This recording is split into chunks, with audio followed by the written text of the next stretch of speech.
노후 3종 세트를 아시나요? 불안한 노후, 비참한 노후, 처참한 노후. 우리의 노후가 불안합니다. 그러니 서둘러 준비해야 합니다. 고령자의 빈곤과 사회 문제에 대해 얼마나 관심이 있으신가요? 당신의 노후는 평안하신가요? 30초라도 좋으니 한번 상상해 보세요. 나는 앞으로 얼마나 일할 수 있을까? 퇴직 후에는 어떤 삶을 살게 될까? 지금 하고 있는 저축으로 충분히 살아갈 수 있을까? 내가 어려움에 처하면 도움을 줄 사람이 있을까? 미래에 닥쳐올 우리의 삶에 하류노인이 있습니다.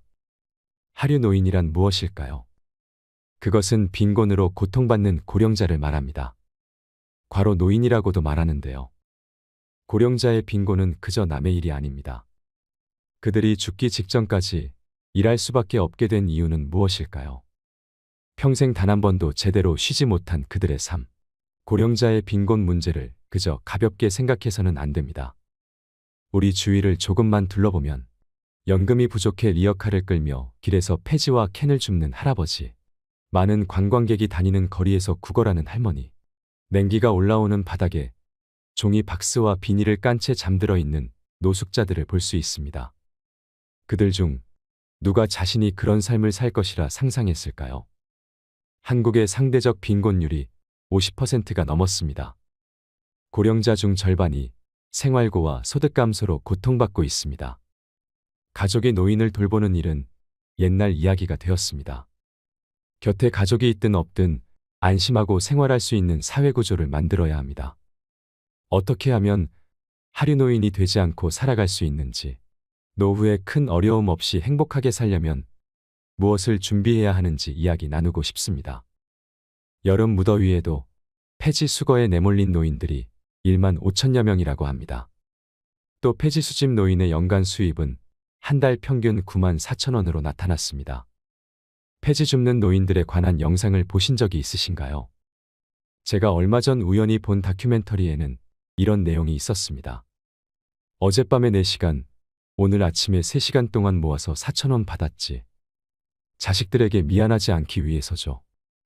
폭염주의보가 내려진 날 뜨거운 햇볕이 내리쬐는 서울 영등포구의 한 고물상에서 만난 74세의 할아버지는 흘러내리는 땀방울을 닦으며 이같이 말했습니다. 이 할아버지는 기초생활수급자로서 매달 30만 원의 수급비를 받으며 생활하지만 병원비와 생활비 등 만만찮게 들어가는 비용에 아픈 몸을 이끌고 폐지를 모은다고 말합니다.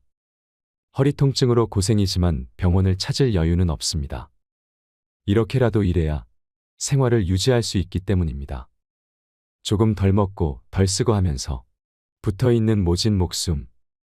어떻게든 살아가는 것이 인생의 목표가 되어버린 것입니다. 여러분은 얼마나 노후 준비가 되어 있으신가요? 가난한 자신을 원망하며 살아가는 노인들의 이야기가 더 이상 남의 일같이 느껴지지 않습니다. 숨 쉴 틈도 없이 자식 키우며 힘들게 열심히 살았는데 남은 것은 텅 빈 주머니와 외로움뿐입니다. 나이 들어서 요양원 요양병원에 갇혀 죽을 날만 기다린다고 생각하면 하염없이 눈물만 난다는 어느 노인의 이야기에 저도 마음이 참 무거웠습니다. 자신의 키만큼 쌓아 올린 폐지를 리어카에 담아온 어느 83세의 할머니는 이렇게 내 노후가 비참할 줄은 몰랐다며 한숨을 내쉬었습니다. 인근 쪽방촌에 거주한다는 이 할머니도 수시간 동안 길거리를 돌아다니며 각종 폐지와 고철을 모아왔지만 그 대가로 그에게 건네진 돈은 단돈 5천 원에 불과했습니다. 이렇게라도 벌어야 자식들에게 안 미안하다며 죽기 전까지는 아무리 춥고 아무리 더워도 움직일 수밖에 없는 게 내 팔자라고 생각하며 사신다고 합니다. 병원비며 식비며 여러 가지 들어갈 게 만만찮아 일을 쉴 수가 없다고 합니다. 나의 노후가 잘 준비되어 있지 않다는 불안감. 고령화 사회로 나아가는 속도에 비해 노인을 위한 사회는 준비가 되어 있지 않은 것 같습니다. 기초연금, 노령연금 등 노인을 위한 지원이 강화되고 있다고는 하지만 아직까지 노인 빈곤은 옛 시절의 회환이 아닌 현재 진행형인 이야기이기 때문입니다. VJ를 울렸던 폐지 할머니를 기억하시나요? 앙상한 체구의 할머니 한 분이 고물상을 찾았습니다. 오자마자 자리에 주저앉은 할머니는 먹을 것이 없어 폐지를 팔아 라면이라도 사가려고 왔다며 어제 저녁에는 설탕물 한 그릇 타먹고 견뎠더니 힘이 없어 다른 이들이 억지로 수레를 밀어줘 여기까지 왔다고 말했습니다. 이날 할머니가 폐지를 팔아서 번 돈은 고작 2,500원이었습니다. 이것은 2008년에 방영된 다큐 3일 프로그램 속 내용입니다. 아마 기억하시는 분도 많을 텐데요. 고령의 나이에도 힘들게 지내는 할머니의 모습에 많은 분들이 눈물을 흘렸습니다.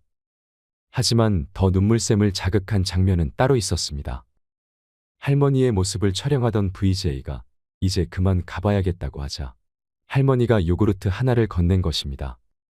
밥 한 끼도 제대로 챙기지 못하고 하루벌이가 2,500원 뿐인 할머니가 챙겨준 요구르트. 이를 찍던 VJ는 결국 눈물을 흘렸습니다. 노인 빈곤에 대한 깊은 인상을 남긴 이 프로그램은 방영된 지 오랜 시간이 지났음에도 이따금씩 회자되고 있습니다. 하지만 그동안 우리의 사회는 얼마나 변했을까요? 얼마나 많은 개선이 이루어졌을까요? 우리는 한번 자문해 봐야 합니다. 오늘은 인생 2막, 중년과 노년이 행복하려면 어떻게 노후를 준비를 해야 할지 이야기 나누고 싶습니다. 노년에 혼자서도 행복하게 지내기 위해, 비참한 노후를 맞지 않기 위해 나이 들수록 반드시 줄여야 할 5가지도 함께 들으시면 좋겠습니다.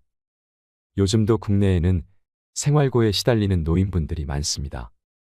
OECD 국가 기준 평균 노인 빈곤율은 14%인데 반해 우리나라의 노인 빈곤율은 40%가 넘습니다. 혹시 지금의 노인들이 보릿고개라 할 정도로 힘든 시기를 보낸 이들이기에 자식에게 헌신하며 모든 걸 바쳐오느라 노후 준비를 못한 탓에 어려움을 겪는 것이라고만 생각하시나요? 오늘날의 노인 빈곤은 세대를 넘어 지금 젊은 세대에게도 닥칠 수 있는 문제입니다. 보고서에 따르면 은퇴를 목전에 둔 5060 세대 중 80% 이상이 노후 준비를 제대로 하지 못했다고 했습니다. 연로하신 부모를 챙기고 자식들을 키우느라 부양가족에게 들어가는 돈이 만만치 않았던 게 이유였습니다. 100세 시대를 맞이하여 정년퇴직을 했다고 하더라도 우리에게 은퇴란 없습니다. 65세 이후에도 경제활동을 계속해야 하고 70세가 넘어서까지 일해야 하는 것이 현실이라고 말씀하시는 분들이 많지요. 은퇴하면 내가 가진 재산으로 편안한 노후를 누리고 싶다는 희망과는 먼 통계입니다. 이런 상황에서 노인 일자리 문제는 특히 중요한 사안입니다. 고용노동부나 보건복지부 등 정부와 민간이 힘을 합쳐 양질의 노인 일자리를 꾸준히 만들어내야 합니다. 나이 들었다고 사회에 아무런 도움이 되지 않는다며 짐짝 취급을 하는 것이 아니라 노인도 주체적인 사회 구성원이 되어 살아갈 수 있는 기회를 제공해야 합니다. 의지만 있다면 무엇이든 배울 수 있고 그동안 살아온 연륜과 지혜로 우리 사회에 기여할 수 있는 지점이 분명 있을 것입니다. 대한민국은 2024년이면 국내 인구 중 1,000만 명이 노인인 사회로 접어든다고 합니다. 노인 인구가 우리 사회에서 차지하는 비율이 높은 만큼 노인 일자리 문제는 비단 노인에게만 해당되는 문제가 아닌 젊은이들에게도 영향을 끼칠 수 있는 의제입니다. 노인이 일할 수 있는 자리가 적어 사회적 지원이 많이 필요해진다면 이는 노동 가능 인구인 젊은 층에게 부담으로 작용할 수 있습니다. 삶의 활력소가 없어 병에 걸리는 이들이 많아지는 것 또한 건강보험 재정에 나쁜 영향을 끼칠 것입니다. 노인 일자리 사업의 사회경제적 효과에 관한 보고서에 따르면 노인 일자리 사업에 참여한 집단의 의료비가 그렇지 않은 집단보다 70만 원이나 더 적었던 것으로 나타났습니다. 참여자 1인당 월 평균 7만 원 정도의 의료비 절감이 발생한 것입니다. 노인분들을 젊은 사람 등골 빼먹는 적으로 취급하고 세금만 축낸다며 앞장서서 세대 갈등을 조장하는 것보다 우리나라 성장에 기여하고 공로하신 부분을 감사히 여기고 함께 상생할 수 있는 방법을 찾아야 합니다. 누구나 늙습니다. 누구나 노인이 됩니다. 우리는 그것을 항상 기억해야 합니다. 노년의 행복한 삶을 위해 사회적인 측면에서 노력해야 하는 부분이 이것이라면 개인적으로 우리는 행복한 노년을 위해 어떤 노력을 할 수 있을까요? 나이가 들수록 버려야 할 것 5가지가 있습니다. 첫째, 자식에게 의지하려는 마음을 버리셔야 합니다. 디어 마이 프렌즈라는 드라마를 보셨나요? 노년의 삶을 인상 깊게 그려냈다고 찬사를 받았던 작품인데요. 드라마를 쓴 작가 노희경은 드라마의 결말을 쓰며 내 잔인함에 내가 소름이 돋았다고 했습니다. 아무리 포장해도 결국 이 드라마의 결론은 부모님들, 자식들에게 의지하지 마세요. 우리는 우리 살기 바빠요. 그러니 당신들은 당신들끼리 알아서 행복하세요. 자식들에게 정 떼세요. 서운해하지 마세요였기 때문입니다. 그래서 작가는 대본을 쓰면서도 세상의 모든 부모에게 미안한 마음이 들었다고 합니다. 항상 받기만 하는 자식들이었다면 이제 살기 바쁘다고 부모에게 알아서 행복해지라는 작가의 글에 마치 내 속마음을 들킨 양 뜨끔했을 수도 있을 것입니다. 부모는 이미 커버린 자식들이, 자식은 이제 귀찮아진 부모와 같이 있는 시간이, 서로에게 버거운 시간이 온다면 얼마나 가슴 아플까요? 살다 보면 마음은 그렇지 않은데 왜 그렇게밖에 말을 못하게 되는지 후회되는 순간도 생길 것입니다. 그렇게 세월은 물 흐르듯 흐르고 부모가 내 곁에 없을 때 그제서야 부모님의 장례식에서 후회하며 눈물 흘리는 것이 자식인지도 모르겠습니다. 이제와 아무것도 해드릴 수 없음에 후회하면 무슨 소용일까요? 누구나 부모님이 살아계실 때 잘해야지 떠난 뒤에 후회해봤자 소용없다는 것은 잘 알고 있습니다. 하지만 하루하루 먹고 살기 바쁜 일상 속에서 부모를 챙길 여유가 없는 자식들은 매번 똑같은 선택을 하고 후회합니다. 그래서 우리는 알아서 행복해져야 합니다. 그것이 나를 위해서 할 수 있는 최고의 노후 준비입니다. 자식들도 부모님이 알아서 행복해지길 바랄 것이겠지요. 자식에게 의지하려는 마음을 버리면 자식에게 서운함을 느낄 것도 없습니다. 자식을 어엿한 성인으로 키운 것만으로도 부모의 몫은 다한 것입니다. 내 품에서 자식을 떠나보내고 자식이 독립해서 살아간다면 자식은 드넓은 세상에서 더 많은 것을 보고 느끼며 성장할 것입니다. 부모는 그렇게 자식들이 알아서 잘 사는 것만으로도 만족하게 되지요. 부모 스스로 행복할 수 있으면 친구의 그 잘난 자식 자랑에도 그러려니 하게 됩니다. 자랑할 것이 자식뿐인가 보다 하면 오히려 그 친구도 연민으로 바라보게 되지요. 내가 낳은 자식이라고 해서 다 내 마음 같을 수는 없습니다. 자신도 때로는 내 마음에 안 드는데 내 자식이라고 해서 다 내 마음에 들까요? 그럴 필요가 없습니다. 욕심과 집착을 내려놓아야 합니다. 부모는 다 자식에게 헌신해야 하고 자식은 다 부모 말에 따르고 섬겨야 한다는 생각을 버리셔야 합니다. 자연스러운 것은 그저 부모가 자식을 사랑하는 그 마음뿐입니다. 노후에 행복해지려면 부모에게 기대하지 말고 자식에게 의지하지 않는 홀로서기가 필요합니다. 자식이 늙은 나를 봉양하길 기대하지 않고 나는 죽을 때까지 나를 책임질 것이라는 마음을 가지시길 바랍니다. 행복은 내가 만드는 것입니다. 그것이 행복으로 가는 지름길이 될 것입니다. 둘째, 욕심을 버리셔야 합니다. 모든 사람들에게 좋은 사람이어야 한다는 욕심. 쓰지도 못할 돈을 두 손에 꽉 쥐고 나에게도 남에게도 베풀지 못하는 욕심. 나와 맞지 않는 친구들과의 인연을 이어가야 한다는 욕심. 이런 쓸데없는 욕심들을 버리셔야 합니다. 특히 나이가 들면 함부로 인연을 맺지 말아야 합니다. 법정 스님께서는 함부로 인연을 맺지 마라. 진정한 인연과 스쳐가는 인연은 구분해서 인연을 맺어야 한다고 하셨습니다. 진정한 인연이라면 최선을 다해서 좋은 인연을 맺도록 노력하고 스쳐가는 인연이라면 무심코 지나쳐 버려야 합니다. 그것을 구분하지 못하고 만나는 모든 사람과 헤프게 인연을 맺어 놓으면 쓸만한 인연을 만나지 못하는 대신에 어설픈 인연을 만나게 되어 그들에 의해 삶이 침해되는 고통을 받아야 하지요. 그래서 우리가 나이가 들수록 인연을 맺음에 너무 헤퍼서는 안 됩니다. 옷깃을 한번 스친 사람들까지 인연을 맺으려 하는 것은 불필요한 소모적인 일입니다. 수많은 사람들과 접촉하고 살아가고 있는 우리지만 인간적인 필요에서 접촉하고 살아가는 사람들은 주위의 몇몇 사람들에 불과하고 그들만이라도 진실한 인연을 맺어 놓으면 좋은 삶을 마련하는 데는 부족함이 없습니다.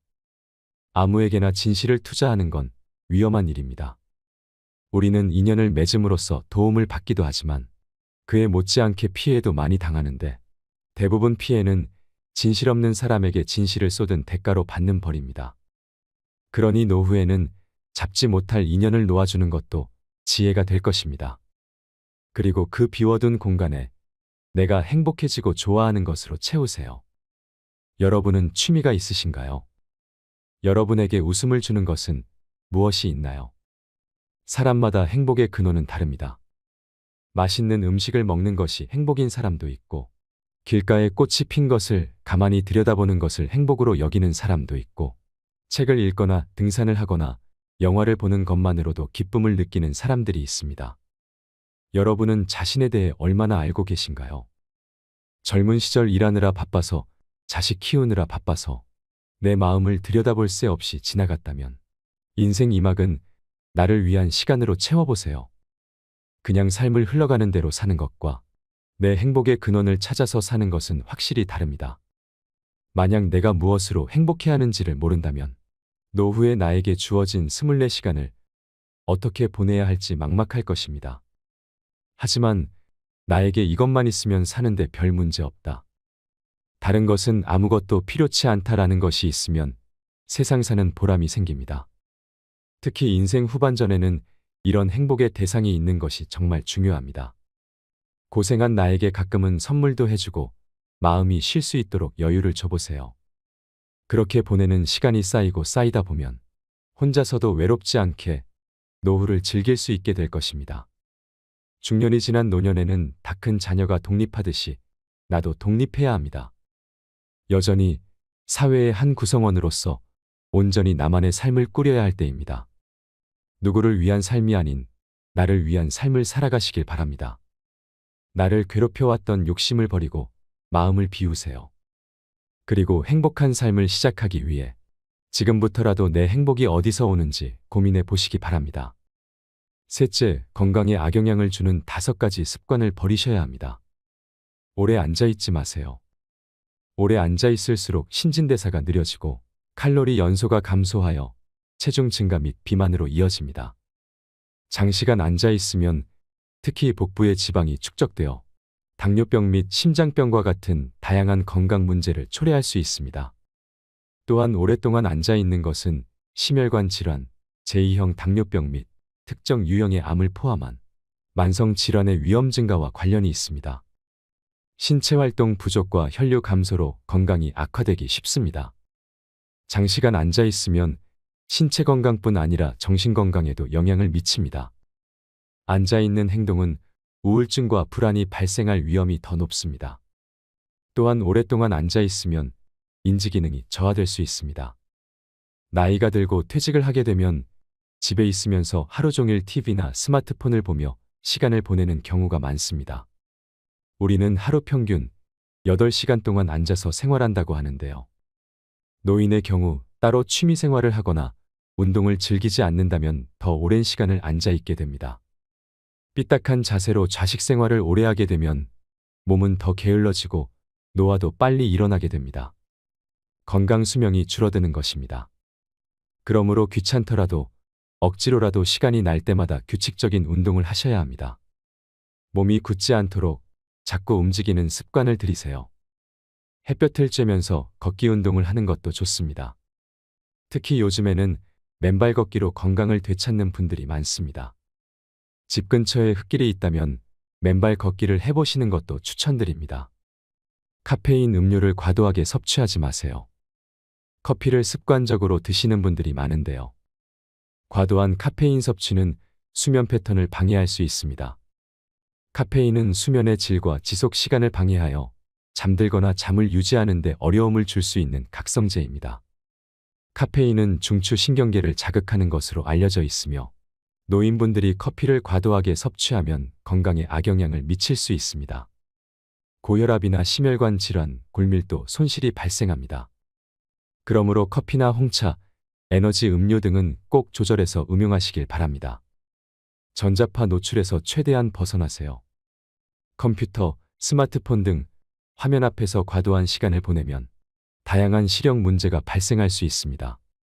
화면에서 방출되는 청색광에 지속적으로 노출되면 디지털 눈의 피로, 건조, 시야 흐림 및 두통이 발생할 수 있습니다. 또한 신체의 자연스러운 수면 각성 주기를 방해할 수 있습니다. 수면 조절을 돕는 호르몬인 멜라토닌 생성이 억제되어 가속 노화가 진행될 수 있습니다. 전자기기를 멀리하고 자연을 가까이 하세요. 맑은 공기와 깨끗한 물이 건강 장수의 요지입니다. 잘못된 자세에서 벗어나세요. 오랫동안 화면을 보는 것은 잘못된 자세를 수반하는 경우가 많습니다. 이것은 목과 어깨 통증, 요통 및 두통을 포함한 근골격계 문제로 이어질 수 있습니다. 항상 자세를 바르게 하고 요가나 명상을 통해 정신적인 스트레스를 조절해 주는 것이 필요합니다. 또한 꾸준한 근력 운동을 통해 신체 균형이 무너지지 않도록 관리해 주세요. 빨리 먹는 습관을 버리고 야식을 피하고 몸에 안 좋은 음식을 멀리하세요. 취침 시간에 과식하거나 단 음식을 섭취하면 수면에 방해가 될 수 있습니다. 지방이나 당분이 많은 과식이나 간식을 소화하면 불편함, 소화불량, 심지어 위산 역류를 일으켜 잠들기가 어렵고 밤새 편안한 수면을 유지하기 어렵습니다. 잠자리에 들기 3시간 전에는 다른 음식물을 섭취하지 않는 습관이 중요합니다. 그리고 식사를 하실 때는 급하게 허겁지겁 먹는 것을 피하세요. 나이가 들수록 소화 기능이 떨어져 빨리 먹는 습관은 몸에 해롭습니다. 천천히 꼭꼭 씹어 먹어야 합니다. 현대인들은 건강에 해로운 간식이나 설탕, 인공 재료가 많은 가공식품을 자주 찾습니다. 이러한 음식을 정기적으로 섭취하면 심장병, 당뇨병, 비만과 같은 만성질환이 생길 수 있습니다. 나이 들수록 육체적인 건강도 잘 지키셔야 합니다. 넷째, 독선을 버리셔야 합니다. 독선이란 자기 혼자만이 옳다고 믿고 행동하는 일입니다. 대부분의 사람은 진정한 삶의 의미를 묻지 않고 독선적으로 앞만 보고 달려갑니다. 그러한 현상은 나이가 들수록 심해집니다. 노인이 되면 고집이 세지고 사고가 굳기 쉽다고도 하지요. 인생 후반기를 살다 보면 불현듯 지난 시간에 대한 후회가 밀려옵니다. 옳다고 생각하고 달려왔는데 돌아보니 독선 때문에 스스로의 삶을 망쳐왔다는 걸 깨닫게 되는 순간이 옵니다. 하지만 자기 생각과 관점이 언제든지 틀릴 수 있음을 받아들일 수 있으면 나이 들어도 더 발전할 수 있고 성숙할 수 있습니다. 우리는 그러한 배움을 평생에 걸쳐 지속하여야 합니다. 만약 남은 삶을 진정으로 의미 있게 보내고 싶다면 이제부터는 독선을 버리세요. 중요한 것은 오래 사는 게 아니라 의미 있게 오래 사는 것입니다. 독선적인 삶은 의미 있는 인생과 반대 지점에 놓여 있습니다. 독선을 버리고 내 삶의 의미를 주는 일을 찾아보세요. 그 소명을 다하며 살면 인생은 저절로 행복해질 것입니다. 독선을 버리면 남을 이해할 수 있고 남에게 너그럽게 대할 수 있습니다. 아름답게 늙어가는 사람이라면 현명하지만 우둔한 사람도 받아들이고 지혜가 있지만 어리석은 사람도 받아들이고 박식하지만 천박한 사람도 받아들이면서 모든 사람을 두루 포용할 수 있습니다. 부부간의 갈등도 노를 저을 때 그려지는 호선처럼 둥글게 배우자의 마음을 헤아려 준다면 부부가 서로를 저버리는 일은 일어나지 않을 것입니다. 부모와 자식 사이에서도 마찬가지입니다. 다른 사람을 대할 때는 너그럽게 대하면 갈등이 반 이상 줄어들 것입니다. 어른다운 어른으로 들어서는 길목에서 우리는 얼마나 현명한 노인이 될 수 있을까요? 조금 더 여유 있게 다른 사람을 바라본다면 그간 보이지 않았던 삶의 아름다운 모습들이 보일 것입니다. 다섯째, 못한다, 안 된다는 마음을 버리셔야 합니다. 나이가 들수록 배우는 것을 멈추지 마세요. 계속 공부하셔야 합니다. 자고로 배우지 않고 사람답게 산 사람이 없었고 배우지 않고 존경받는 이도 없다고 했습니다. 청출어람의 시작은 바로 배움에서 시작되는 것입니다. 유능하고 훌륭한 사람이 되는데 필요한 것은 똑똑한 머리도 아니고 돈도 아니며 권력도 아닙니다. 필요한 것은 단 한 가지 배움과 학습뿐입니다. 공부를 결코 멈추어서는 안 됩니다. 배움에는 나이가 없고 때가 없습니다. 자신이 좋아하는 것을 찾고 끊임없이 학습하세요. 그림을 그리는 것도 좋고 채소를 키우는 것도 좋고 사진 찍는 것을 배우는 것도 좋습니다. 운명에 굴복하지 마세요. 지나온 내 삶이 후회가 된다면, 지금의 삶을 바꾸고 싶다면, 못한다, 안 된다는 마음을 할 수 있다, 해낸다라는 마음으로 바꾸셔야 합니다.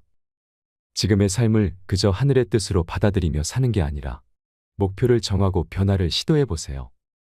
그러면 내가 원하는 삶을 살아갈 수 있을 것입니다.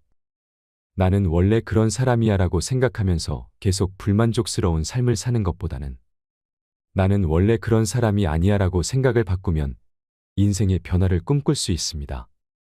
불행의 시작은 운명에 굴복하는 마음입니다. 나는 어쩔 수 없는 사람이라고, 남들처럼 할 수 없는 사람이라고 자신의 한계를 두지 마시길 바랍니다. 여러분은 발전할 수 있습니다. 운명에 굴복하는 마음으로 주어진 삶을 어쩔 수 없이 받아들이는 대신 나의 보폭으로 내가 할 수 있는 만큼의 열정과 노력으로 하루하루를 만족하면서 살아가세요. 그러면 매일이 행복해질 것입니다. 그리고 나의 삶이 완전히 바뀌는 것을 느낄 수 있을 것입니다. 비참한 노후가 아닌 행복한 노후를 살아갈 수 있을 것입니다. 나이가 든다는 것은 지극히 자연스러운 것입니다. 늙어서 서럽다는 마음이 드시나요? 하루하루 몸도 쇠약해지고 내가 언제 이렇게 나이 들었나 하는 생각에 마음이 울적해지실 때도 있을 것입니다. 하지만 이렇게 생각해 보세요. 나이가 들어 잘 안 보이는 것은 큰 것을 보고 멀리 보라는 것이고, 필요 없는 작은 것은 보지 말고 필요한 큰 것만 보라는 것이지요.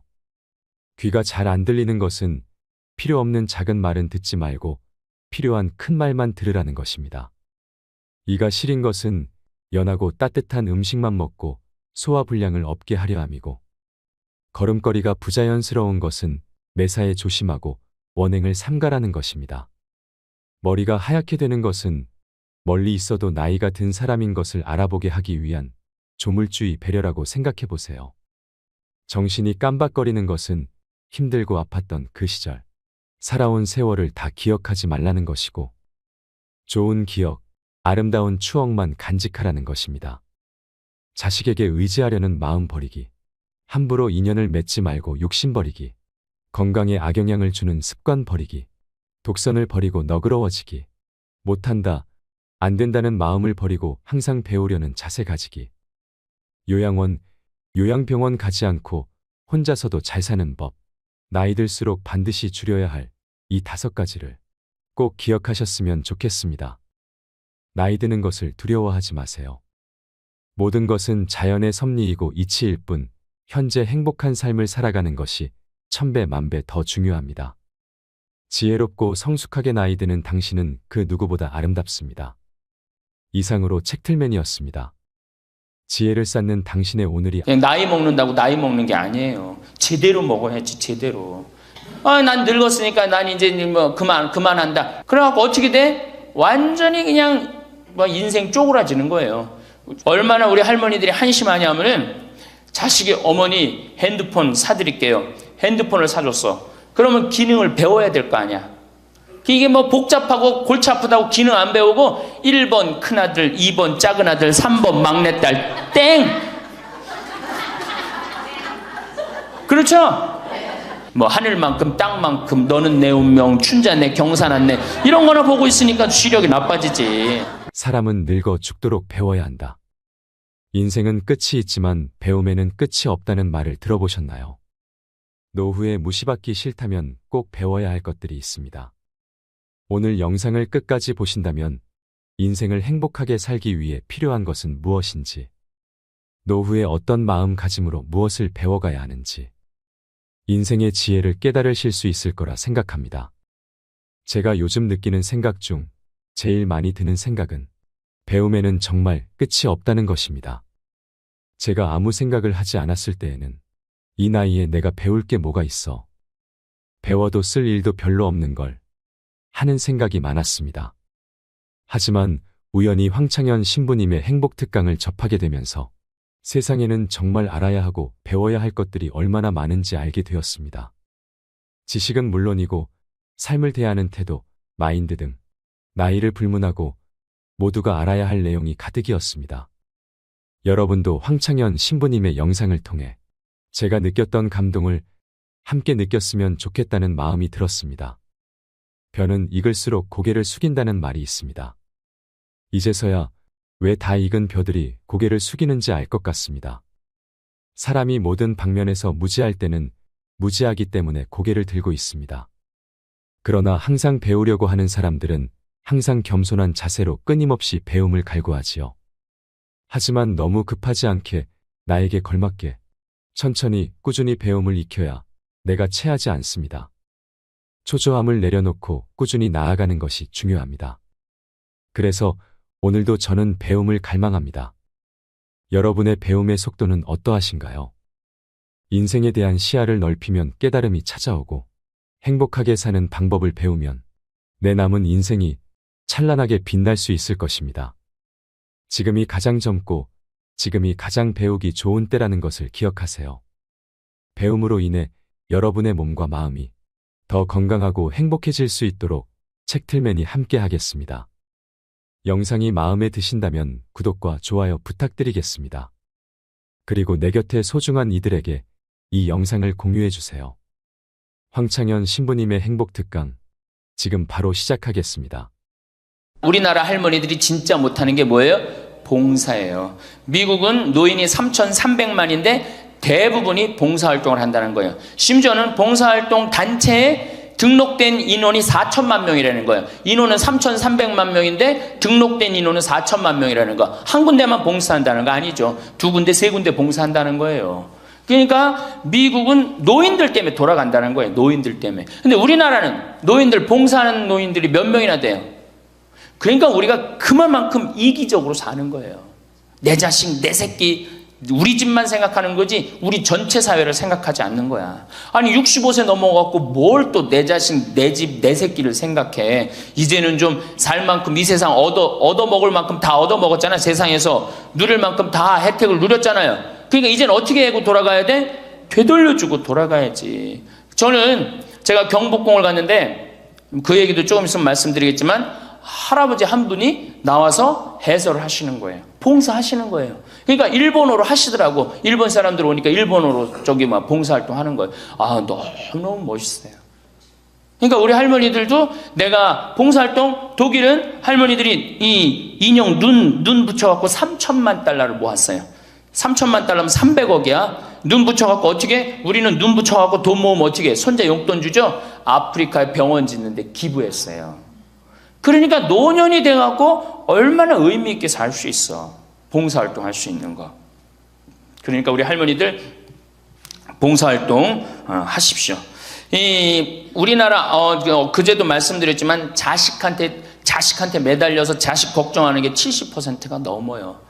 그러니까 이제는 뭐 하셔요? 봉사활동 하세요. 봉사활동. 성당에서도 나와갖고 주보 접기, 뭐 할 일 얼마나 많아. 청소하기, 성당 꽃밭 가꾸기, 그 다음에 화분 이렇게 꾸며갖고, 우리 여기 지금 한 분 들어와서 사시는 회장님이 계셔요. 나이가 한 75 되셨는데, 이 허브를 가꾸셔갖고, 지금 여기 어저께 우리 자매님들한테 제가 보여줬죠? 할아버지 한 분이 그 허브를 가꾼 거예요. 우리 생태마을을 얼마나 근사하게 만들어놨는지 몰라요. 그러니까 우리 할머니들 분갈이도 배우고, 꽃도 키우는 것도 배워갖고, 허브 키우는 것도 배워갖고, 성당에 화분도 이렇게 이쁘게 해놓고, 시간 너무너무 많은데 뭐 할 거야, 그 많은 시간. 깃방에 쪼그리고 앉아갖고 대동아 전쟁부터 인생 복귀하고 앉아있는 시간, 그 시간 있느니 뭐 하는 게 나아? 봉사활동하는 게 나아요. 그래서 화분도 키우고 꽃도 키워갖고 성당 계단 올라가는 것도 놓고, 그게 얼마나 할 일이 많어. 원망하고 자식이 난 냉면 언제 큰아들이 사줄래나 둘째 아들이 사줄래나 막내딸이 사줄래나 그런 거 원망이나 하지 마시고. 세 번째, 일을 놓지 말아라.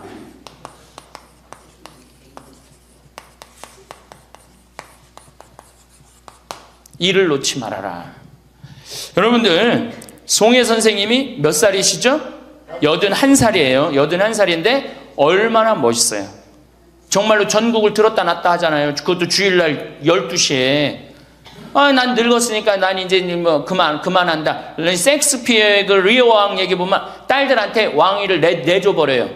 그래갖고 어떻게 돼? 완전히 그냥 뭐 인생 쪼그라지는 거예요. 이제는 젊은 사람들한테 자리를 내준다, 그런 생각할 필요 없어요. 뭐 자리를 내주긴 내줘. 나이를 먹으면 나이를 먹는 만큼의 일이 있는 거예요. 이번에 94살 먹은 구당 선생님이 추석 때 여러분들 침하고 뜸하고 강의하는 거 보셨죠? 얼마나 멋있어요. 난 늙었으니까 이제 안 한다. 나이를 먹으면 먹을수록 경험이 쌓이는 거예요. 그걸 왜 포기를 합니까? 저는 그 일본의 할아버지들 보면은 95, 96 된 할아버지들도 회사 출근하고 일 다 운영해요. 우리나라가 뭐 너무너무 좋은 거, 젊은 거, 새로운 거 해갖고 오래된 거를 중히 여기지 않는데 할머니, 할아버지들이 사실은 삶의 경험이 훨씬 많은 거예요. 그 일을 놓으면 그게 다 없어지는 거예요. 그 구당 선생님이 하신 얘기가 있어요. 예전에는 혼자 알고 죽었다는 거예요. 혼자. 그래서 그게 한 사람한테만 전해져 갖고 비법이라는 거, 비법. 근데 의술이라는 게 비법이 어디냐는 거야. 모든 사람이 다 알고 다 나아지는 게 좋은 거지. 너무 멋있는 생각 같아요. 그러니까 이제까지 살아온 경험을 어떻게 나눠주는 게 중요해요. 그래서 학교를 다녀야 돼. 그런 걸 체계화하기 위해서 60부터 63살까지 4년 동안 학교 다녀야지 노인 자격증을 줘야 돼. 그냥 나이 먹는다고 나이 먹는 게 아니에요. 제대로 먹어야지, 제대로. 그러니까 절대 일을 놓지 말아라. 이번에 중국 북경올림픽에서 자원봉사자 최고령이 몇 살이야? 103살의 최고령 봉사자예요. 103살짜리가 자원봉사 했어요, 이번에. 그 할아버지가. 정말로 나이는 뭐에 불과해? 숫자에 불과한 거, 이제는. 나이는 숫자에 불과한 거예요. 그러니까 우리 할머니도 어떻게? 일을 놓지 말아라. 신부님, 우리가 해는 일이 뭐가 있어요? 할 일 많아요. 호스피스도 있고, 주위에. 내가 그 평택에 있을 때 마리아 할머니가 있었는데 86이었어요. 그때 그 동방 재활원 있었어요. 그 장애, 중증 장애자. 거기 갖고 밥 먹여주고 씻겨주고 그거를 매일 가서 하는 거예요. 너무 멋있더라고, 그 할머니. 지금 이제 어떻게 됐는지 몰라. 이제 나이가 96, 거의 100살 됐을 텐데, 아마 돌아가시지, 안 돌아가셨을지도 몰라. 그렇게 건강하게 사셨다면은 안 돌아가셨을 거예요. 그러니까 할 일은 곳곳에 있다. 할 일은. 그러니까 뭐를 놓지 말아라? 일을 놓지 말아라. 바쁘죠? 네 번째, 내가 제일 중요하게 여기는 거, 공부해라.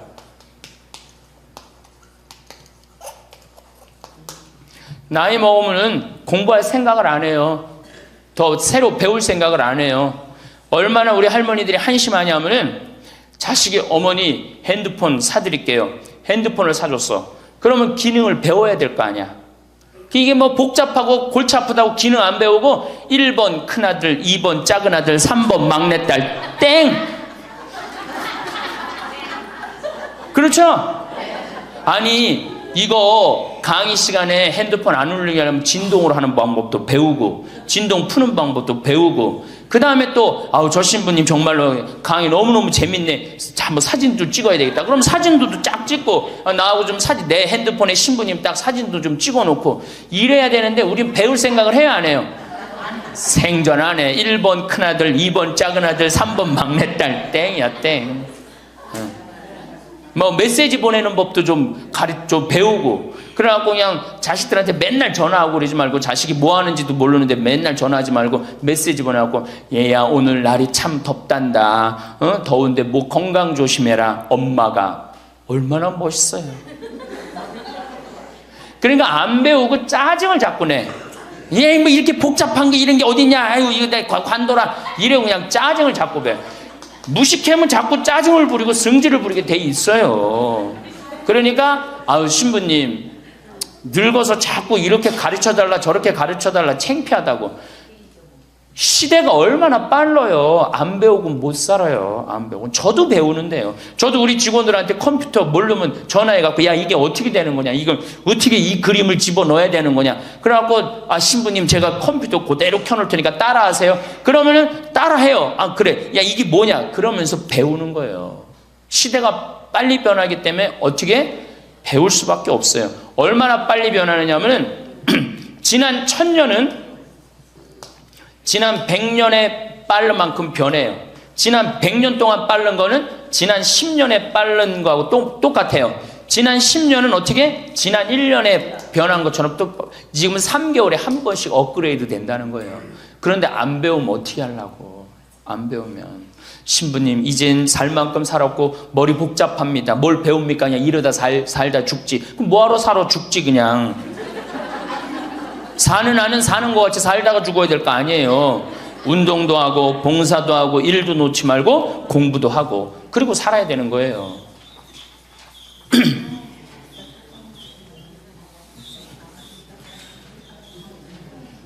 뭐든지요, 배우면 즐거운 거예요. 그래서 제가 우리 할머니들한테 자수, 수지침, 요즘 또 저기 평화방송 보니까 귀침 그 교육도 있대. 이침이라고, 이침, 도자기.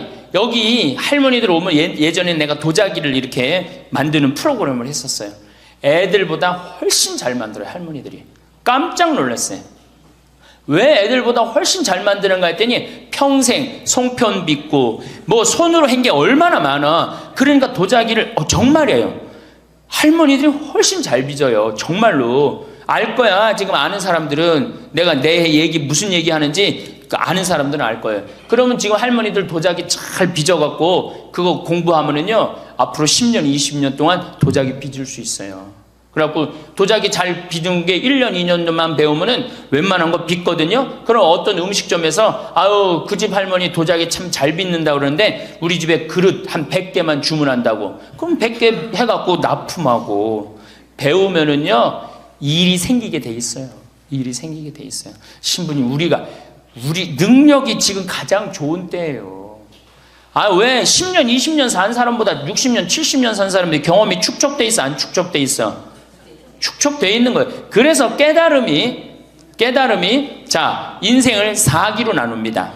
태어나서 25, 30살까지를 배움의 시기라고 그래요. 배움의 시기. 공부하고 배우죠? 이게 1기야. 인생의 1기. 30살서부터 50살까지는 사는 시기야. 사는 시기. 예.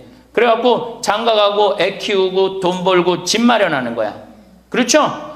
50부터 70까지가 제 3기야. 구분하는 사람마다 다 틀리지만은 50부터 이게 비상하는 시기라는 거예요. 이때는 멋모르고 배우잖아. 이때는 삶의 경험이 다 축적돼 있잖아요. 그리고 이때 배우면요, 그 배움의 깊이가 틀려진다는 거예요. 깨달음의 농도가 틀리다는 거예요. 굉장히 깊이 깨달을 수 있고 굉장히 깨달음이 클 수 있다는 거예요. 근데 이때 다 공부를 놓는단 말이에요. 이때 책도 안 읽고 생전 책 읽으라고도 책도 안 읽고 안 보인다고 그러고 안 읽죠? 안 보이긴 왜 안 보여? 피천득 선생님은 90살 될 때까지 다 봤는데 이게 자꾸 안 보니까 시력이 떨어지는 거예요. 계속 보면은 시력 안 떨어진다고 그래요. 뭐 텔레비전이나 계속 3시간 4시간 보니 그러면 눈이 나빠지지. 뭐 하늘만큼 땅만큼 너는 내 운명 춘자네 경사났네 이런 거나 보고 있으니까 시력이 나빠지지. 황창현 신부님의 강의가 어떠셨나요? 건강해라. 봉사해라. 일을 놓지 말아라. 공부해라. 단순함 속에 인생의 진리가 녹아 있습니다. 누구나 알고 있지만 실천하지 못하며 살아가는 일들이지요. 이 영상을 보시면서 어떤 깨달음을 얻으셨는지 댓글로 여러분의 소중한 의견을 공유해 주세요. 다양한 사람들과 허심탄회하게 이야기 나누면서 의미를 한 번 더 되새기신다면 가슴에 더욱 남을 것입니다.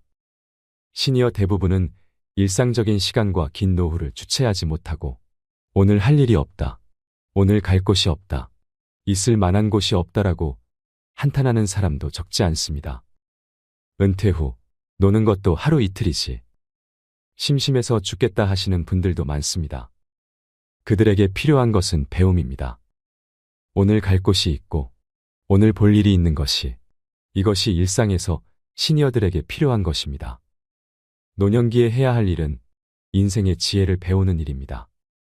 남은 인생을 어떻게 살아야 하는가라는 질문은 우리를 더 행복하고 더 잘 살게 할 것입니다. 이러한 의미에서 다시 배우는 것 또는 배움으로 다시 살아가는 것이 필요합니다. 100세 시대를 살아야 할 노년이라면 달라져야 합니다. 내가 젊을 때 배웠던 문명에서 탈피해야 합니다.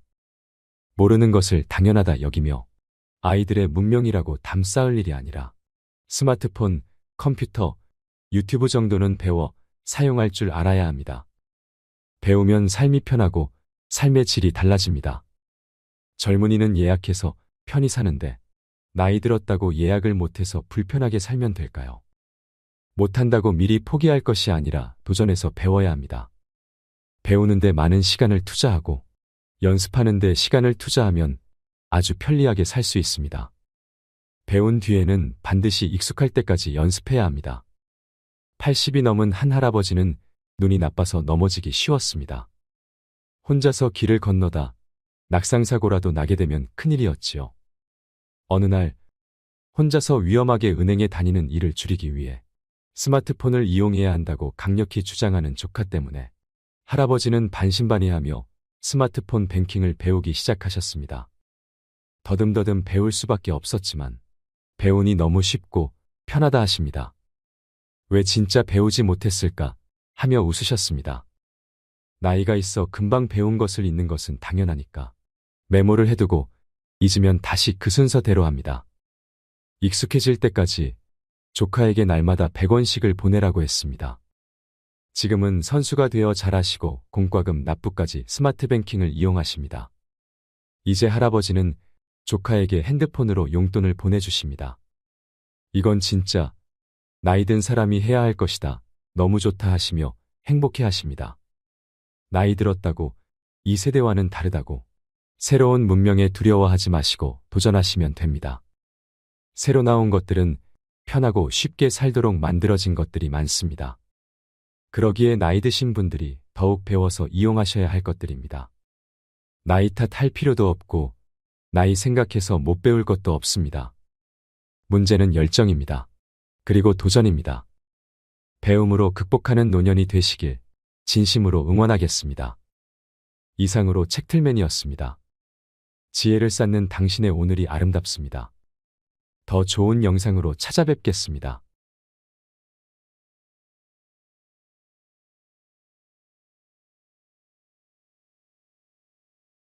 그리고 집 팔고 아들 집으로 들어가는 날, 그날부터 할머니들은 뭐가 되는 거냐? 천덕꾸러기 되는 거예요.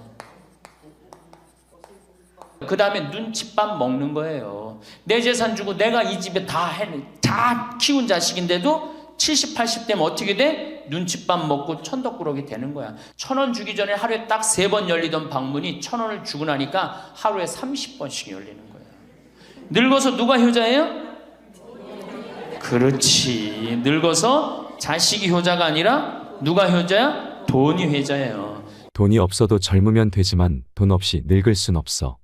늙으면 돈이 있어야 해. 왜냐하면 돈이 없이 늙는 건 너무 끔찍하니까. 그러니까 젊거나 돈이 있거나 둘 중에 하나야. 늙었는데 돈이 없어선 안 돼. 여러분은 이 말에 얼마나 동의하시나요? 황창현 신부님의 행복특강에서는 늙으면 돈이라도 있어야 하는 진짜 이유에 대해 말씀해 주십니다. 밥 먹고 사는데 돈이 필요한 것은 젊어서나 늙어서나 마찬가지입니다.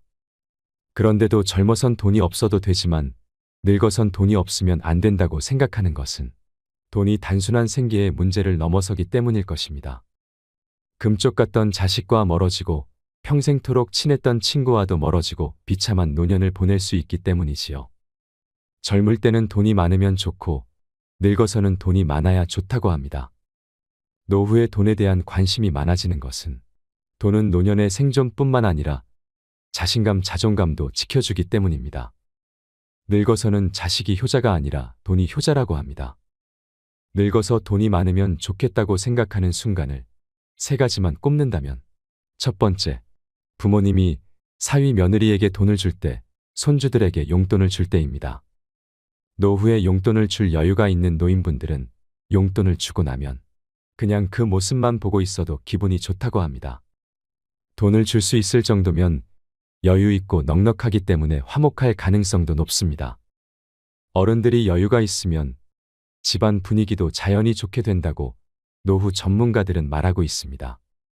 늙어서 돈이 많으면 좋겠다고 생각하는 순간, 두 번째, 가족 중 아픈 사람이 있는데 병원비 하라면서 병원비에 보태 쓸 일부라도 돈을 줄 수 있을 때입니다. 아프면 돈이 최고라고 하는 분들이 많습니다. 아픈데 돈이 없으면 정말 서럽기 때문인데요.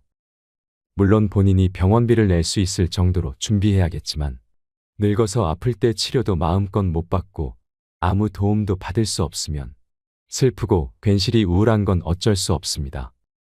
그리고 나이 들수록 줄어드는 통장 잔고를 들여다보면 역시나 돈이 최고라는 생각이 든다고 합니다.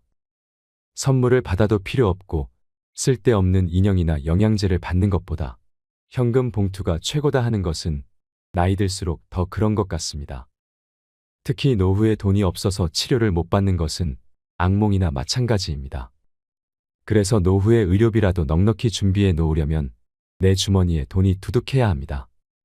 제 지인은 남편이 입원했는데 수술하는데 큰 돈이 들어가 앞이 막막했다고 합니다. 그런데 친정 부모님과 형제들은 조금이라도 보태라면서 돈을 주는데 시부모님이 이런 방구 없어서 서운했다고 합니다. 마음이 없어서였을 수도 있지만 돈이 없어서 마음을 표현하지 못하는 경우도 수두룩이지요. 노후에 돈이 없으면 사위 며느리에게도 어른 역할을 못할 수 있는 것이 현실입니다. 늙어서 돈이 많으면 좋겠다고 생각하는 순간. 세 번째, 가족끼리 여행을 하거나 식사를 하는데 부모님이 식사값을 낼 때입니다. 자녀로서 부담이 덜하게 됩니다. 식사비가 적은 금액이 아닐 텐데 부모님이 맛있는 음식을 사주신다면 감사한 마음도 들 것입니다. 식사비를 낼 수 있는 부모님도 기분이 좋을 것이지요. 어떻게 보면 작은 순간들이지만 그 순간마다 어른으로서 역할을 해준다면 모두가 기분이 좋을 것입니다. 아니라고 할 수도 있겠지만 인생 성적표는 인생 후반에 얼마만큼의 돈을 모았느냐로 판단할 수 있다고 보는 사람들도 많습니다. 늙어서 어른 노릇을 하고 어른 대접을 받으려면 돈이 있어야 합니다. 오늘 황창현 신부님의 행복특강을 통해 내 노후를 지키는 현명한 방법에 대해 깨닫는 시간이 되시길 바랍니다. 영상이 마음에 드신다면 구독과 좋아요, 알림 설정 부탁드리겠습니다. 그리고 내 곁에 소중한 이들에게 이 영상을 공유해 주세요. 황창현 신부님의 행복특강, 지금 바로 시작하겠습니다. 할머니 한 분이 저한테 기가 막힌 시를 하나 저한테 주셨어요. 그래서 이거 읽으면서 시작하면 좋을 것 같아요. 제목은 허무입니다. 허무. 부생 모육 그 은혜가 태산보다 높고 큰데 청춘 남녀 많다지만 효자 효부 안 보이네. 시집가는 새색시가 시부모를 마다하고 장가가는 아들들은 살림나기 바쁘도다. 그러니까 아들 키워도 소용없다니까. 그냥 여우 같은 마누라 그냥 쫓아나가기 바쁘다 이거죠. 제 자식이 장난치면 싱글벙글 웃으면서 부모님이 훈계하면 듣기 싫은 표정이네. 시끄러운 아이 소리 잘한다고 손뼉치며 부모님의 회심 소리 듣기 싫어 빈정대네. 제 자식이 오줌 똥은 맨손으로 주무르나 부모님의 기침갈에 불결하여 밥 못 먹네. 과자 봉지 들고 와서 아이 손에 쥐어주고 부모 위에 고기 한 근 사올 줄을 모르도다. 애완동물 병이 나면 가축병원 달려가고 늙은 부모 병이 나면 그러려니 태어나고 10자식을 키운 부모 하나같이 키웠건만 10자식은 한 부모를 귀찮스레 여겨지네. 그래서 여기저기 다니면서 길에서 죽는다며요. 아들 많이 키우면은 그냥 이 집에 쫓겨가고 저 집에 쫓겨가고 가다가 자식 위에 쓰는 돈은 아낌없이 쓰건만은 부모 위에 쓰는 돈은 하나 둘씩 따져보네. 자식들의 손을 잡고 외식함도 작건만은 늙은 부모 위해서는 외출 한번 못하도다. 좋은 것 같아요. 아주 요즘 우리 할머니들이 받는 서름을 기가 막히게 표현한 것 같아요. 이런 거 듣고 고개만 끄덕일 게 아니라 실질적으로 이렇게 살아란 말이에요. 이런 자식들을 위해서 뭘 재산을 물려준다고 돈 안 쓰고 깔고 앉아갖고 그냥 참 쥐고 있어요. 내일 어떻게? 은행 당장에 가갖고 어떻게? 은행에다 잡혀갖고 대출 받아서 다 쓰다 죽으세요. 다 쓰다가. 자, 이제 노인 학대를 아까 못하던 얘기 좀 하겠습니다. 노인 학대를 보면 정서적으로 41%가 정서적으로 노인을 무시하는 거예요. 늙었다고, 모른다고, 무식하다고. 엄마가 뭘 알아? 가만히 아무것도 하지 말고 가만히 있어. 근데 또 이 늙으면 아무것도 하지 말라고 가만히 있으라고 그러면 더 해요. 굳이 걸레 삶지 말라고 그래도 굳이 걸레 삶는다고 저기 뭐 통에다가 넣고 또 까먹고 또 그냥 완전히 다 태워 먹고. 그러니까 구박을 받는 거지. 왜 하지 말라는 짓을 골라세요? 그거 하는 시간 있으면 어떻게? 나가서 놀아. 예, 밥 한다고 그냥 또 쌀 씻어 얹어갖고 다 태우고 그러지 마시고. 자, 그 다음에 학대가 41%, 방임이 24%야. 방임. 밥을 먹거나 말거나 방 청소를 해주지도 않고. 제가 봉송체 나가보면 당뇨병 걸린 할머니들 옷을 얼마나 갈아 안 입혔는지 냄새가요, 표현할 수 없는 냄새가 나요. 당뇨병 걸린 할머니들, 이 풍 걸려갖고 이렇게 누워있는 할머니들 집에 가보면은요, 냄새가 아주 묘한 냄새가 나요. 오줌 냄새, 똥 냄새, 군 냄새 막. 그래갖고 그냥 또 봉송체를 가보면은 다 자식 며느리 다 돈 벌러 가고 다 학교 가고 할머니만 혼자 있는 경우도 많아요. 그러니까 그냥 거기서 그냥 이불 속에서 그냥 있는 거예요. 참 그런 거 보면 참 마음이 안타깝죠. 이게 뭐 80, 90된 어머니한테 용돈 드린다는 것은 말할 것도 없어요. 말할 것도 없어요. 전 가끔 이 술이 들어오면은 아버지한테 드려요. 그럼 아버지가 양로원에 노인정에 가고 친구들이랑 먹고 아주 근사하게 고기도 제가 사다 드려요. 고기도 노인정에 친구들이랑 구워 먹으라고. 사실은 제가 아주 강조하는 거지만 여러분들은 자식들보다 누가 더 중요해요? 친구가 훨씬 중요해요. 전신 같이 먹어주고 화투 같이 쳐주고 같이 한탄 신세, 자기 신세 한탄 같이 들어주는 건 누구밖에 없어? 친구가 더 중요한 거야. 그러니까 손자들 용돈 줄 생각하고 그냥 꼬깃꼬깃 모아두지 말고 그 돈 꺼내갖고 어떻게? 친구랑 같이 칼국수 사 먹고 냉면 사 먹으란 말이에요. 제일 중요한 거예요. 이 노년의 유대라는 거는 노년의 유대 관계. 내가 집에서 돈 쓰기 싫어갖고, 사실 돈 쓰기 싫어갖고 안 나가는 할머니들도 많아요. 돈 아까워서. 그래갖고 그냥 집안에 가만히 있잖아요. 그 할머니는 완전히 고립되는 거예요. 내가 친구를 만나고 같이 걱정도 해주고 아픈 친구에서 기도도 해주고 또 아픈 친구 손잡고 평창에도 같이 와주고, 이게 살아가면서 치매 안 걸릴 수 있는 굉장히 중요한 길 중에 하나예요. 난 안 주고 안 받는다. 난 늙었으니까 안 주고 안 받는다. 그런 생각 하지 마시라는 얘기입니다. 세 번째는 이 할머니들이 어떻게 구박을 받냐? 구타야, 구타. 구타가 20%예요, 20%. 때리는 거예요, 때리는 거. 늙은 엄마, 늙은 아버지 때리는 거 말 안 들으면은 정말로 때리는 경우 참 많아요. 정말 기가 막힌 일이 지금 벌어지고 있는 거예요. 근데 이 기가 막힌 일이 왜 벌어져? 이유는 딱 한 가지야. 안 죽어서 벌어지는 거, 안 죽어서. 40살에 죽고 50살에 죽고 60살에 죽으면은 이런 구박 받아요, 안 받아요? 이게 70도 살고 80도 살고 90도 사니 이게 자식들이 지치는 거예요. 그러니까 자식들이 나를 좀 무시해도 섭섭해할 게 없어요. 이제 이렇게 이 보너스 인생 요거는 누가 책임져야 돼? 내가 책임져야 돼요. 내가 똑똑해져야 된다는 얘기야. 그래서 정규 학교를 만들어야 돼요. 60 넘어갖고 64살까지 학교 다니게 해갖고 이거 졸업한 사람만 100살까지 살게 해줘야 돼. 이거 졸업 안 하면은 뭐 어디로 보내든지 해야지. 이게 그냥 바보같이 살면서 자식들도 원수되고 본인들도 고통스럽고 그냥 마지막 인생을 그렇게 미움, 원망, 저주 속에서 살다가 죽으면 천당 갈 것 같아요, 못 갈 것 같아요? 행복한 상태에서 죽어야지 천당 가요. 요한 바오로 2세 교황님, 난 천당 100번 가고도 남은 분이라고 생각해. 왜? 죽으면서 뭐라고 그랬어요? 나는 행복했다, 니네들도 행복해라, 그러고 가셨잖아. 그러니 천당 가시죠.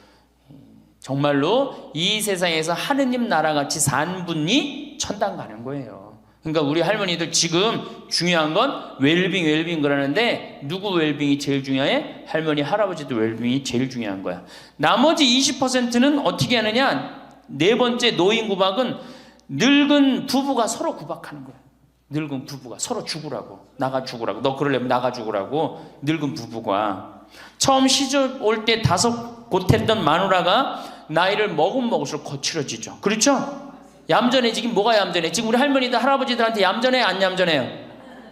막 소리 지르고 그러잖아요. 오히려 누가 얌전해? 할아버지들이 얌전해져. 늙으면 이상하게. 그러니까 할아버지들이 여성스럽고 할머니들이 남성스러워져요. 그냥 어떤 할아버지가 이제 나이를 먹으면 먹을수록 이 기가 죽어갖고 할머니가 말을 안 듣는 거야. 저녁을 먹으려고 그러는데 안방에서 마누라 오늘 저녁 뭐 했어? 국은 뭐 끓였어? 아닌데 아무 대답이 없는 거. 부엌에서 딸그락 소리는 들리는데. 그래갖고 이제 안 그래도 이제 할머니가 자기를 무시하는 것 같다고 막 화가 나는데 대답을 안 하니까 날 진짜 무시하는 것 같잖아. 그래갖고 이제 거실에 나가고 또 얘기했어요. 마누라 오늘 저녁 뭐 했냐니까 국 뭐 끓였어? 그런데도 딸그락 소리는 들리는데 아무 대답이 없는 거예요. 그래갖고 이제 너무 열받아갖고 부엌에 가갖고 이제 소리를 지르는 거예요. 아니 오늘 저녁 뭐 했는데 왜 무시하느냐고? 왜 대답을 안 하느냐고? 그랬더니 할머니 하시는 말씀이 내가 콩나물국이라고 3번이나 대답했는데 왜 이렇게 자꾸 떠드느냐고. 그러니까 할아버지 자기 귀 먹은 건 생각 안 하고 뭐만 생각나는 거예요. 할머니가 대답 안 했다는 것만 섭섭한 거야. 늙으면 그러니까 자꾸 자기 자신은 모르고 뭐만 생각해? 섭섭한 것만 생각하는 거. 섭섭한 것만. 이게 서로 이해하고 감싸줘도 전차를 판국인데 이게 서로 구박하면 되겠어요. 이제는 누구밖에 없어?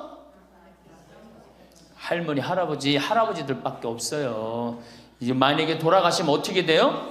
고아되는 거예요. 고아되는 거. 할아버지들 돌아가시면 우리 할머니들 뭐 돼? 고아되는 거예요. 작년에 여기 할아버지 여기 고아할머니 몇 분 계신가 보다. 작년에 할아버지 한 분이 81살 되신 할아버지예요. 오셔갖고 그러는 거예요. 두부도 만들어 먹고 여기 또 5월 6월달 경치가 너무 좋잖아요. 찰떡도 만들어 놓고. 근데 할아버지가 신부님 이렇게 좋은데 나 혼자 오니까 별로 안 좋아요. 우리 마누라하고 나하고 부부금실이 너무 좋았는데 작년에 마누라가 죽었다는 거예요. 그런데 더 여기 오니까 더 쓸쓸해야 되는 거야. 이 좋은 거 같이 봤으면 얼마나 좋을까. 이 앞에 강 바라보고 탁 저녁에 모닥불 펴놓고 놀고 아까 두부 만들어갖고 막걸리 한잔하고 이 좋은 걸 같이 했으면 얼마나 좋았겠느냐 이거예요. 그러니까 우리 할머니들 자식들 걱정하지 말고 누구 걱정해줘? 할아버지들 걱정해줘요. 자식들 뒷거 챙겨줄 거 있으면 누구 보약해드려? 할아버지 보약해드리세요. 자식은 우리나라처럼 자식한테 매이는 나라가 없어요. 그리고 자식들도 못된 거죠. 부모님이 이제 60 됐으면은 부모님 그동안 모은 재산으로 행복하게 살게 도와줘야 되는데 그걸 끝까지 뺏어 먹으려고 그러는 게 대한민국 자식들이에요. 나쁜 자식들이에요. 제가 보기에는. 자, 그래서 이제 이 3번째 시간 이제 진짜 이 노년의 3번째 중요한 거 재산 관리에 대해서 지금부터 말씀을 드릴게요. 재산 관리. 노년의 재산 관리 첫 번째, 닭으로 잡아먹지 말고 달걀로 살아라. 닭으로 잡아먹지 말고 뭘로 살아라? 달걀로 살아라. 우리 할머니들 닭 몇 년 살아요? 닭. 예. 닭이 뭐 1년, 2년 산다고 그러는데 닭이 27년 살아요. 닭이 27년 살아요. 안 잡아먹으면 안 죽어요. 우리가 잡아먹어서 빨리 죽는 거지 안 잡아먹으면 안 죽어요. 그럼 내가 키운 닭이 지금 7년 키운 닭이 있는데 300알 정도 나요. 300알 정도. 아주 더울 때, 아주 추울 때 빼고는 다 나요. 그러면 우리 할머니들 닭 잡아먹으면 어때 그날? 어때 그날? 좋잖아요. 닭다리도 뜯어먹고 국물도 먹고 그 배 갈라갖고 찹쌀도 넣고 그냥 거기서 찹쌀도 먹고 다음날 있어요 없어요? 아무것도 없죠? 달걀은 계란 후라이도 해먹고 계란찜도 해먹고 달걀찜도 해먹고 그 다음에 생달걀 먹기도 하고 그 다음 뿅아리도 까고 굉장히 좋죠? 근데 늙어서 대부분이 뭘로 잡아먹어요? 재산을? 닭으로 잡아먹는 거예요. 어떻게 잡아먹어? 어머니 아버지 제가 이번에 좀 사업을 좀 하고 싶은데 가게를 내고 싶은데 어머니 이거 좀 도와주시면은 제가 어머니 아버지 집에서 잘 모실 테니까 어머니 지금 살고 있는 집 팔고 우리랑 합쳐서 삽시다. 내가 가게 낼 테니까. 할머니들이 내가 살면 얼마나 사나? 자식이 사업하겠다는데 내가 무슨 영화를 볼래나? 살면은 얼마나 사나? 몇 년 더 살아? 30년 더 살아요. 70부터 30년이 소중한데 이걸 다 까먹고 자식 해줘야 되겠다. 그리고 집 팔고 아들 집으로 들어가는 날, 그날부터 할머니들은 뭐가 되는 거냐? 천덕꾸러기 되는 거예요. 천덕꾸러기 되는 거예요. 그 다음에 눈칫밥 먹는 거예요. 내 재산 주고 내가 이 집에 다 키운 자식인데도 70, 80 되면 어떻게 돼? 눈칫밥 먹고 천덕꾸러기 되는 거야. 그러니까 절대 닭으로 잡아먹으면 안 돼요. 내가 잘 아는 양반이 정년퇴직을 하고 6억을 모았어요. 6억을. 근데 아들이 가게를 하고 싶다는 거야. 가게도 그냥 서울에서 얻어야 되고. 그래갖고 내가 아버지 잘 모실 테니까 그거 좀 돈을 좀 나한테 투자를 해달라고. 그래갖고 이분이 그랬대. 내가 이제 은퇴도 했고 자식한테 기대서 살아요.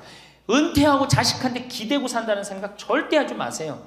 은퇴하고 그 돈 가지고 내가 알아서 살아야지, 이 돈 자식한테 주고 기대서 살아야지, 그 생각하지 마. 그래서 거지 근성을 버리라는 거예요. 제 얘기는 뭐든지 늙으면 거지 근성이 생겨요. 자식한테 기대서 살고 어디 가면 날 해주길 바라고, 그렇죠? 이 생각을 버려야 돼. 이제 독립적인 주체로 살아가야 된다는 생각을 해요. 그래서 자식한테 6억을 딱 줬는데 다음날 이자가 나와야 안 나와요? 다음 달 안 나오죠? 이 은행에다 넣으면 이자 아무리 못 내도 한 200만 원, 300만 원 나올 거야.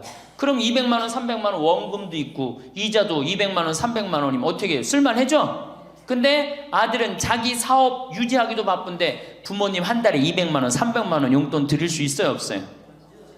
우리 자식들 의식 속에는 무슨 의식이 있어? 부모 돈은 내 돈이라는 의식이 있어요. 도둑놈 심보가 있단 말이에요. 도둑놈 심보가.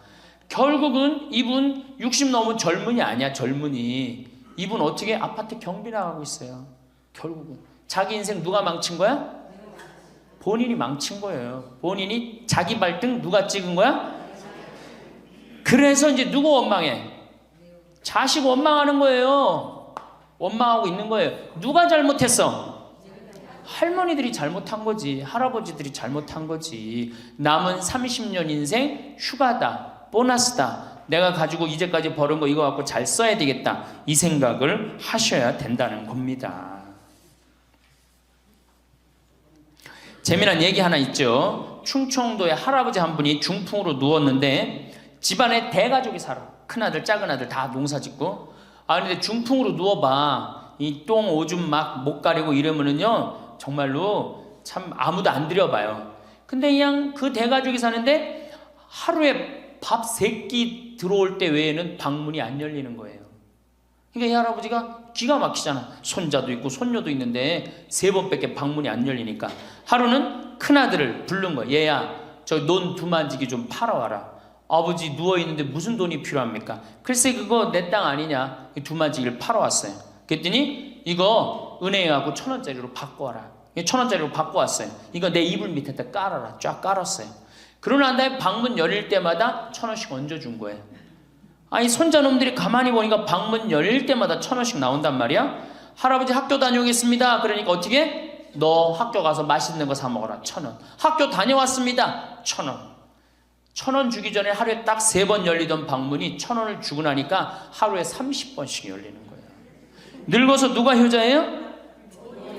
그렇지. 늙어서 자식이 효자가 아니라 누가 효자야? 돈이 효자예요. 늙어서는 이 재산 관리를 참 잘하셔야 됩니다. 어떻게 잘하셔야 되느냐 하면은, 자, 우리 할머니들, 내가 이제 늙은 노부모가 있어요. 큰아들 최고 아니야? 둘째 아들도 있고 딸도 있고 막내딸도 있어요. 그런데 누구한테 자꾸 사업비를 대줘? 큰아들한테 계속 사업비를 대줬어. 그런데 부모한테 돈 뺏어갖고 사업하는 놈 중에 성공하는 놈들 없어요. 쉽게 들어온 거 갖고 어떻게 성공을 해요? 그래갖고 이놈이 IMF 때 쫄딱 망했어. 쫄딱 망해갖고 집도 다 날라가 버렸어. 집도 다 날라가니까 이 노부부도 이제 돈 한 푼 넣고 다 날렸어. 보증 쓴 것까지 해갖고 은행에 다 날렸어. 그러면은 둘째 아들네 집에 가면 둘째 아들이 받아줄 것 같아, 안 받아줄 것 같아? 안 받아주죠? 나 힘들고 어려울 때 어머니 아버지가 나한테 해준 게 뭐 있냐고 그 좋아하는 큰아들한테 가라고 그 쫓겨나는 거예요. 그리고 여기 딸한테 가면 딸이 받아줄 것 같아요? 그 좋아하는 엄마 아들한테 가라고 그러고 갈 데가 아무것도 없는 거예요. 나이 먹어갖고 한 자식한테 재산 주는 것처럼 어리석은 게 없어요. 그리고 재산을 줘서도 안 되고. 그러니까 기브 앤드 테이크를 해야 돼. 나이 먹어서. 기브 앤드 어떻게? 테이크. 주고 받아야 돼.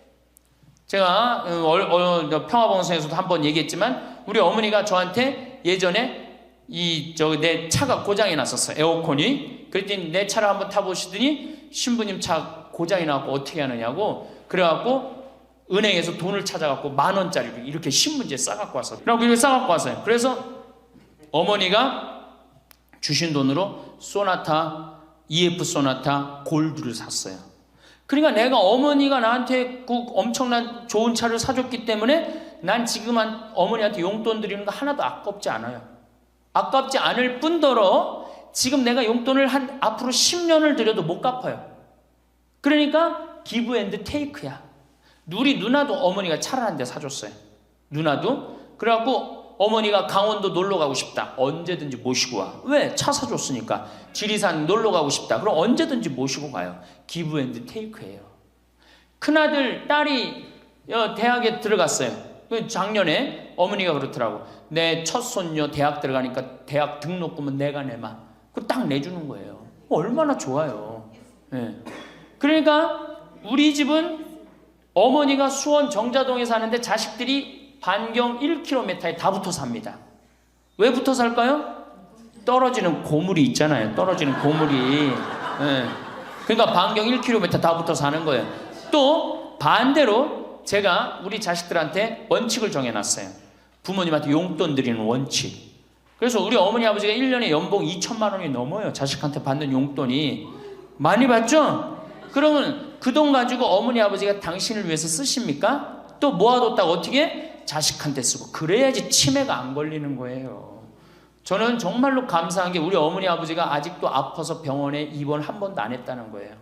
지금도 이제 소백산에 송이 캐러 가신다고 나한테 전화를 하셨어요. 가실지 안 가실지 모르겠지만 그럼 또 소백산 꼭대기까지 뛰어 올라갔다 뛰어 내려오는 거예요. 우리 아버지. 그게 좋은 거예요. 부모 자식 지간이 그래야지 뭐가 싹 터요? 사랑이 싹 트는 거예요. 효도는 이제 없어진 시대고 뭐만 남아있는 거예요? 사랑을 하느냐 안 하느냐만 남아있는 거예요. 이걸 누가 잘해야 돼? 할머니들이 잘해야 되는 거예요. 한 자식한테 몰아주지 말고 어느 자식 불쌍하다고 계속 보증서 주지 말고 그럴 것도 없어요. 그냥 은행에 가갖고 어떻게 딱 맡기고 난 다음에 그거 갖다가 쓰면 되는 거예요. 자, 닭으로 잡아먹지 말고 뭘로 해라? 달걀로 살아라. 그러니까 자식한테 절대 주지 말고. 황창현 신부님의 강의가 어떠셨나요?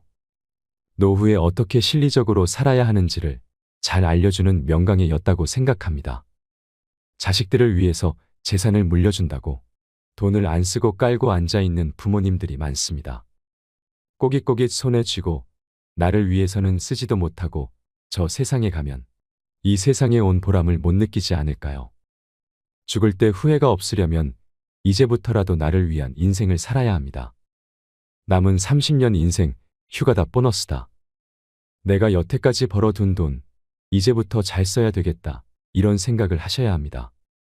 황창현 신부님의 강의 중에 충청도의 중풍으로 누워 계신 할아버지의 이야기는 정말 감명 깊었습니다. 우리의 현실을 고증하는 이야기였다고 생각되는데요. 언젠가 우리도 똥오줌 못 가리고 하루하루 먹고 살아가기 바쁜 가족들이 나를 들여다보지 않는 그런 순간이 올 수 있습니다. 그럴 때 요양원, 요양병원에 가게 되더라도 한 번이라도 누군가 더 찾아오기 위해서는 노후에 내가 가진 것이 있어야 합니다. 물론 내가 살아온 발자취가 멋있는 분이라면 더욱 금상첨화이겠죠. 하루에 밥새끼 들어올 때 말고는 열리지 않던 방문이 논 두마지기 팔아서 그 돈으로 야금야금 용돈을 주었더니 하루에 방문이 30번씩 열린다니 참 기가 막히면서도 이게 현실이다 싶지요. 1,000원을 이불 밑에다 쫙 깔아두고 방문 열릴 때마다 1,000원씩 얹어주니 손자놈들이 안 하던 인사를 다 하고 말이지요. 늙어서는 자식이 효자가 아니라 돈이 효자라는 말이 이런 데에서 오는 것 같습니다. 그러니 늙어서는 재산 관리를 잘 하셔야 합니다. 어느 자식 불쌍하다고 계속 보증 서주지 말고 내 재산은 내가 지켜내야 합니다. 젊을 땐 돈이 최고 같다. 그러나 늙고 나면 생각했던 것보다 돈이 더 최고다. 여러분은 이 말에 얼마나 동의하시나요? 나이 들어서 돈이 많아야 하는 이유 첫 번째. 돈이 많으면 양질의 식사를 할 수 있어서 병도 잘 안 걸리고 넓은 집에 좋은 가구, 가전제품 덕분에 일상 스트레스를 덜 받는다. 두 번째. 돈이 많으면 좋은 변호사를 쓸 수 있어서 억울한 일을 당할 가능성도 낮다. 세 번째. 돈이 많으면 가장 소중한 가족을 불행하지 않게 할 수 있다. 먹고 싶은 거, 하고 싶은 거 하면서 함께 시간을 보낼 수 있다. 돈이 많다고 무조건 행복하다는 것은 아니지만 불행의 90% 이상은 막을 수는 있다. 네 번째. 늙어서 돈이 있어야 자식들이 편안하다. 100세 시대라고 하는데 유병장수 시대. 즉, 물려줄 자산이 없더라도 생활비, 병원비, 주거 환경이 완벽하게 갖춰져 있어야 자식들이 편안하다. 다섯째, 남에게 아쉬운 소리를 하거나 듣고 살 필요가 없다. 여섯 번째, 생존을 위한 노동을 하지 않아도 된다. 돈이 돈을 벌어오니까 말이다. 돈이 많으면 이 돈을 어떻게 굴릴지 공부하게 되고 돈이 돈을 벌어온다는 게 뭔지 깨달을 수 있다. 일곱 번째, 본인 자아 성취, 만족을 위한 일을 추구할 수 있다. 여러분, 돈으로 해결할 수 있는 문제가 닥쳤을 때 그걸 해결하려면 돈이 있어야 합니다. 그러면 그 문제는 사소한 문제가 되지요. 하지만 그럴 돈이 없다면 인생에서 가장 사소한 문제가 가장 끔찍한 문제가 될 수도 있습니다. 제가 말씀드린 나이 들어서 돈이 필요한 7가지 이유를 기억하신다면 훨씬 더 지혜로운 노후를 보내실 수 있을 거라 생각합니다. 황창현 신부님의 닭으로 잡아먹지 말고 달걀로 살아라라는 인생 조언은 우리 할머니 할아버지뿐만 아니라 현재를 살아가는 모든 분들에게 필요한 말이라고 생각합니다. 여러분, 달걀로 살아가세요. 이 영상을 보시면서 어떤 깨달음을 얻으셨는지 댓글로 여러분의 소중한 의견을 공유해 주세요. 다양한 사람들과 허심탄회하게 이야기 나누면서 의미를 한 번 더 되새기신다면 가슴에 더욱 남을 것입니다. 이상으로 책틀맨이었습니다. 지혜를 쌓는 당신의 오늘이 아름답습니다. 더 좋은 영상으로 찾아뵙겠습니다.